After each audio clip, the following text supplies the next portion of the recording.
ខ្ញុំបាទសូមគោរពជម្រាបសួរលោកស្រីប្រិមិត្តទូរទស្សនិកជនជាទីគោរពនៅពេលនេះខ្ញុំបាទកំពុងតែស្ថិតនៅផែបណ្ដោះអាសន្ននៅលើទន្លេវៃគោដែលមានទីតាំងស្ថិតនៅក្នុងក្រុងស្វាយរៀងខេត្តស្វាយរៀងសម្រាប់ខេត្តស្វាយរៀងនាឆ្នាំ2026នេះមានកិត្តិយសបានទទួលធ្វើជាម្ចាស់ផ្ទះរៀបចំទិវាមច្ឆជាតិ1កក្កដាជាលើកទី2បន្ទាប់ពីលើកទី1គឺបានប្រារព្ធធ្វើកាលពីឆ្នាំ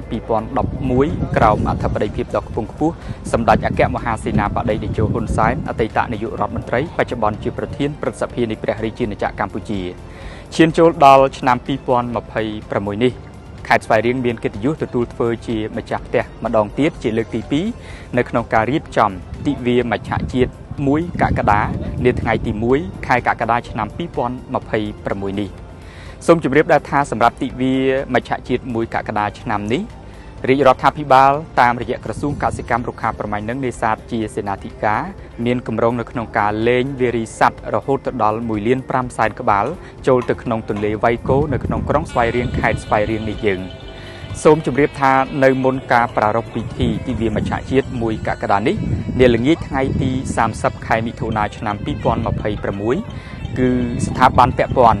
មានទាំងក្រសួងកសិកម្មរុក្ខាប្រមាញ់និងនេសាទរដ្ឋបាលខេត្តស្វាយរៀងបានរៀបចំពិធីក្រុងពីលីដើម្បីសុំសេចក្តីសុខសិរីសួស្តី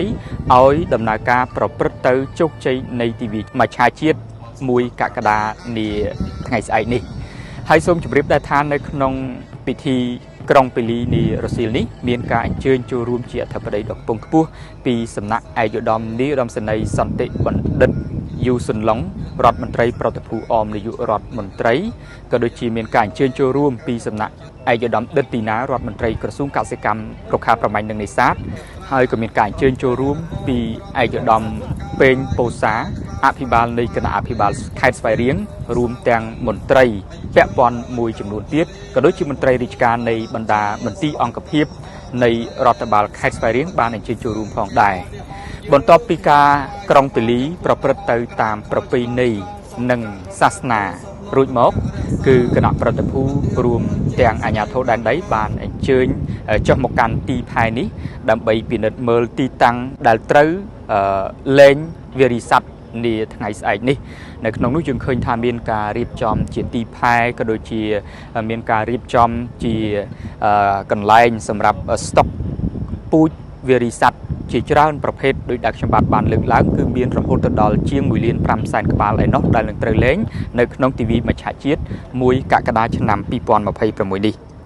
ខ្ញុំបាទសូមអនុញ្ញាតជម្រាបជូនផងដែរថាគោលបំណងសំខាន់នៃទិវាមច្ឆជាតិ1កក្កដានេះគឺត្រូវបានរៀបចំឡើងជារៀងរាល់ឆ្នាំក្នុងគោលបំណងដើម្បីផ្សព្វផ្សាយនិងបំផុសស្មារតីឲ្យប្រជាពលរដ្ឋនៅទូទាំងប្រទេសចូលរួមអភិរក្សនិងអភិវឌ្ឍធនធាន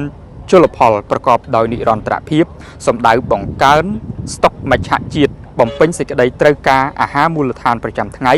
និងធានាសន្តិសុខស្បៀងជួយទ្រទ្រង់ជីវភាពប្រជាពលរដ្ឋហើយជារៀងរាល់ឆ្នាំកន្លងទៅមេពូជត្រីកូនត្រីនិងវារីស័តពូជក្នុងស្រុកប្រមាណជា5លានក្បាលត្រូវបានលែងចូលទៅក្នុងដែនទឹកធម្មជាតិ